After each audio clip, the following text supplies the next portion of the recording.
Hi, this is Janine Millen, and I'm going to explain the layout of my song sheet for the song The Old Churchyard.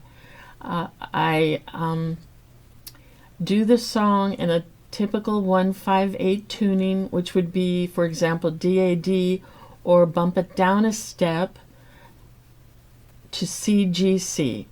The B part of the verse is a little high for me, so I'm probably going to perform it at C-G-C, a step lower than normal. But all the chording, shapes, and everything are the same as you would play in D-A-D. I always do a map of a song to formalize it, to remember. Sometimes I work on a song for weeks at a time. I leave it and come back to it. And so I want to remember things I had decided earlier. So I decided with this song to do an intro, to do verse 1, parts A and B, verse 2, parts A and B, an instrumental break, and then verse 3, parts A and B. And then to end with an instrumental of an entire A and B verse. I have the verses color-coded. First verse, verse 1 is blue, the entire verse, and you see I've designated these 4 lines are the A part, and then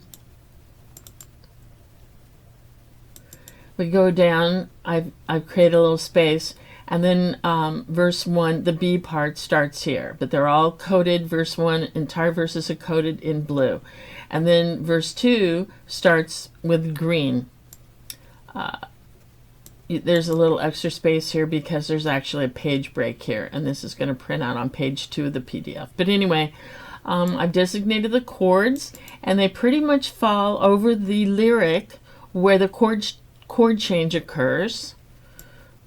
After the green verse 2, I've decided to have an instrumental break, and here I've tabbed it out very simply before I go on to the red verse 3. So the way this is laid out, you play this first yellow part, go into the salmon colored part, then it repeats, play the yellow part, and then go to ending 2, and that's in blue. That was just to save space in tabbing this out. So this is just ending 1 and ending 2 to the basic part right here. I love it. I like to color code things. And also, I like to put as large a font as I possibly can. Oops, I have a miscolored chord right there. I'll have to change that. And then after the third, this red verse, it ends with an instrumental of a full verse, A and B part. And then I'm going to end on a B minor instead of a G. This is the last chord of the song, and the last time around through, which is an instrumental, I'm going to change it to a B minor. Because the song starts on a B minor, and a B minor is a nice way to just give you a heads up that the song is ending. On the very bottom of the song sheet, I've put, just to help learn it, and if you're not used to just playing in chords and dealing with chord transitions, I've laid out the song with basic chord shapes that follow the melody best, in my view. So it's easier to learn the melody if you're not completely familiar with it. So this block represents line 1. So this is chord. There are 4 chords in each, or yeah, 4 4-beat measures in each line. So this first B minor chord is 4 beats, then it goes to an A chord, and then a G chord, and then an A chord. And then line 2, the lyrics. If you played this, D 4 beats, this is another D 4 beats, and then the G 3 beats, 4 beats, and then the last G 4 beats. So these are the first 4 lines of the verse, and these are the second 4 lines of the verse.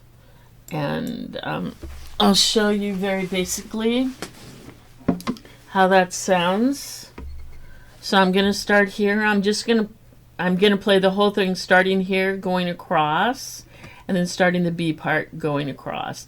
And you should hear the melody more or less. I'm not playing the melody, I'm just playing a chord every 4 beats at the start of the measure.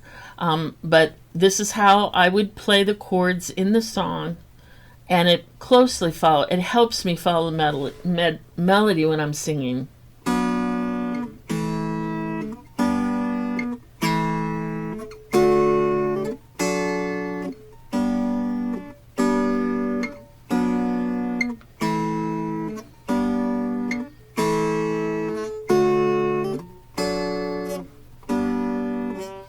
Now the B part.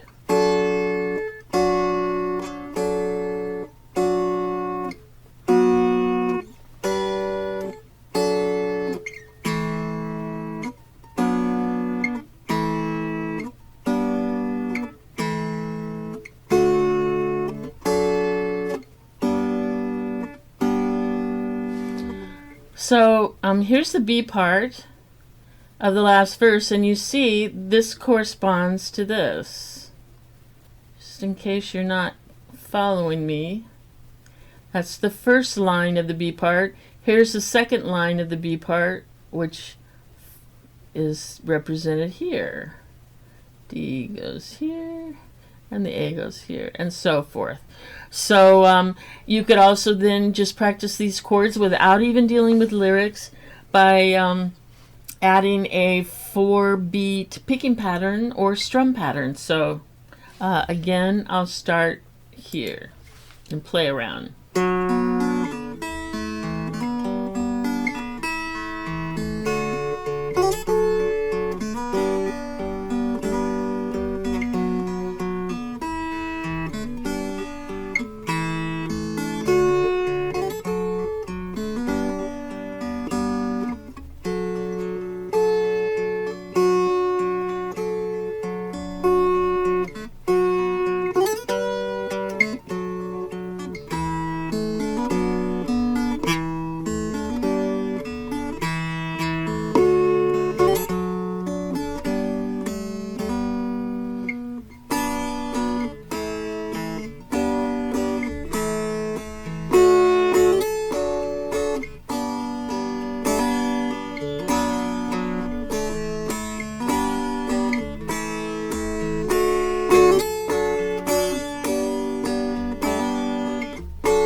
That was just fooling around a little with some hammer downs and breaking up the beat a little bit.